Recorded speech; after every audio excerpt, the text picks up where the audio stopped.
2018లో మీరు బయటకు వచ్చేసారు. అప్పుడు పోలవరం నిర్మాణం కానీ, రాజధాని నిర్మాణం కానీ, తర్వాత అమరావతి వీటి నిర్మాణం సహకరించలేదని వచ్చారు. ఇప్పుడు మీకు ఏమన్నా హామీ ఇచ్చారా? అవి ఇవ్వలేదని వచ్చారని ఎవరు చెప్పారు? నువ్వు చెప్తున్నావు. మీరు నువ్వు ఉన్నావు కదా. ఏం చెప్పాను ఆ రోజు? నేను జరిగిన వాస్తవాలు మీరు చూస్తే 11 ఇన్స్టిట్యూషన్ తీసుకొచ్చా మనం అన్ని. నిన్న ప్రధానమంత్రి ఇనాగరేట్ చేసినటువంటి, ఓపెన్ చేసినటువంటి all India institute of medical science నేను ఆ రోజు తెచ్చింది. దానికి ల్యాండ్ ఇచ్చాం, రోడ్ వేసాం, అన్నీ చేసాం. వీళ్ళు వచ్చి నాకు నీళ్లు కూడా ఇవ్వాలి దానికి. కానీ నిన్న కంప్లీట్ చేసి ఈ విజయవాడకు కానీ ఈ ప్రాంతంలో కానీ one of the best hospital అది ఇన్స్టిట్యూట్ కూడా. అలాంటివి ఐజర్ కానీ, ఐఐటి కానీ, ఐఐఎం కానీ, ఎన్ఐటి కానీ, సెంట్రల్ యూనివర్సిటీ కానీ, త్రిబుల్ ఐటీ కానీ అన్నీ తీసుకొచ్చాం. ట్రైబల్ యూనివర్సిటీని ల్యాండ్ ఇచ్చి వర్క్ స్టార్ట్ చేస్తే అది ఆపేశారు. అంటే ఏ ప్రాజెక్టు వీళ్ళు పూర్తి చేయలేదు. ఆ రోజు నేను ఫాలో అప్ చేయడం, నేనేం చేసాం, వాళ్ళు అడిగేవాళ్ళు మీరు ల్యాండ్ ఇవ్వాలి. ల్యాండ్ ఇస్తున్నా. మీరు ల్యాండ్ ఇచ్చారు, కాంపౌండ్ వాళ్ళు కట్టించండి. కాంపౌండ్ వాళ్ళు కట్టిస్తాను. కట్టించాం. దాంతో ఏమైంది? బిల్డింగులు చకచక అయినాయి. నీళ్లు లేవు, నీళ్ళు ఇస్తాం. దీనివల్ల ఏమైందంటే ఫాస్ట్ ట్రాక్లో పెట్టారు. ఆ రోజు రైల్వేస్ ఉన్నాయి. వాళ్ళు ప్రతి ఒక్క ప్రాజెక్టు కొంత గ్రాంట్ ఇమ్మన్నారు, మ్యాచింగ్ ఇమ్మన్నారు. ఇచ్చాను, మ్యాచింగ్ ఇచ్చాను.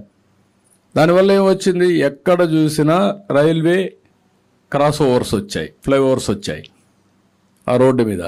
అలాంటి పనులన్నీ చేయించుకున్నాం. ఒక్క నరేగా 1000-1500 కోట్లు ఉంటే డిమాండ్ డ్రివన్ కింద 8,000-9,000 కోట్ల రూపాయల సంవత్సరం తీసుకొచ్చి 24,000 కిలోమీటర్లు సిమెంట్ రోడ్లు వేసాం. అన్ని పనులు చేసాం, ఎంప్లాయ్మెంట్ క్రియేట్ చేసాం. ఈరోజు ₹1 మీరు ఎక్కడన్నా ఒక్క రోడ్డు వేసారా, 1 కిలోమీటర్ వేసారా? ఇలాంటి మ్యాచింగ్ గ్రాంట్ ఇవ్వకుండా, ఏ పని చేయకుండా అమరావతికి వాళ్ళు డబ్బులు ఇచ్చారు. 2,500 రూపాయలు ఇచ్చారు. 2,500 కోట్ల రూపాయలు ఇచ్చారు. ఆ డబ్బులతో మనం పనులు చేశాం. ఇక్కడ మనమేమన్నాం, ఇంకా ఇవ్వాలంటే మీకు బిల్డింగ్స్ అవన్నీ ఇస్తామంటే మనం సెల్ఫ్ ఫైనాన్సింగ్ ప్రాజెక్ట్ తీసుకొచ్చాం.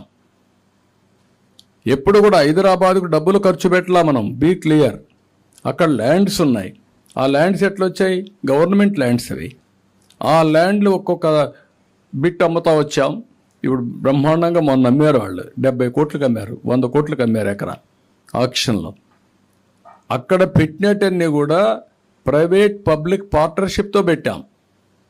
మనం ఇచ్చింది ల్యాండ్ ఇచ్చాం, లేకుంటే పాలసీ ఇచ్చాం, వాళ్ళే కట్టుకున్నారు. ఇప్పుడు ఎయిర్పోర్ట్ ఉంది, మనం ల్యాండ్ కూడా ఇవ్వాలి. ల్యాండ్ ఎక్విజిషన్ కూడా ప్రైవేట్ వాళ్ళే ల్యాండ్ అప్పు తీసుకొని పెట్టి చేశారు. ఇప్పుడు నువ్వు అన్నట్టు ఆవిడతో కదా పోలవరం 72% ఎట్ట పరిగెత్తి ఇచ్చాం పనులు. కాకపోతే ఎక్కడ ఆబ్జెక్ట్ చేయలేదు వాళ్ళు. కానీ ఒక్కొక్కసారి కేంద్రం అంటే 29 రాష్ట్రాలు ఉంటాయి. మన రాష్ట్రంలో మనం ముందుకు పోవాలంటే మనం ముందు పెట్టుబడి పెట్టమంటే పెట్టేసి మళ్ళీ రీఎంబర్స్మెంట్ తీసుకున్నాం. అది ప్రొసీజర్ కూడా. మన మీద మనకు ఇంట్రెస్ట్ ఉంటే అన్నిట్లో నాకు ఎక్కడ అబ్జెక్షన్ రాలేదు. ఒక్క ప్రత్యేకమైన హోదా ఇవ్వకపోతే అది సెంటిమెంట్ ఉంటుందనే ఉద్దేశంతో నేను పడ్డాను. స్పెషల్ ప్యాకేజ్ ఇచ్చారు. అదే మరి బ్యాక్వర్డ్ ఏరియాస్ డబ్బులు తెచ్చాం. ఆ తర్వాత నేను పోయిన తర్వాత ఈ 5 ఏళ్లలో ₹1 వచ్చిందా బ్యాక్వర్డ్ ఏరియాస్కి? 1,150 కోట్ల రూపాయలు వచ్చింది ఆ రోజు. తెలంగాణ, మన రాయలసీమ 4 జిల్లాలు, ఉత్తరాంధ్ర 3 జిల్లాలు, 7 జిల్లాలు కలిపి ఎవ్రీ ఇయర్ 50 కోట్ల చొప్పున 350 కోట్లు ఇచ్చారు. తీసుకొచ్చాం. మళ్ళీ ₹1 వచ్చిందా? ఎక్కడికి పోయారు? నేను శాంక్షన్ చేయించింది ఏదైతే వైబిలిటీ గ్యాప్ ఫండింగ్ ఉందో 2014లో అది నేను శాంక్షన్ చేపిస్తే వీళ్ళు వచ్చి రిలీజ్ చేసుకొని ఖర్చు పెట్టేసుకున్నారు. ఆ 10,000 కోట్లు 15,000 కోట్లు. అది తప్ప ఏం చేశారు? ఏమీ చేయలేదు.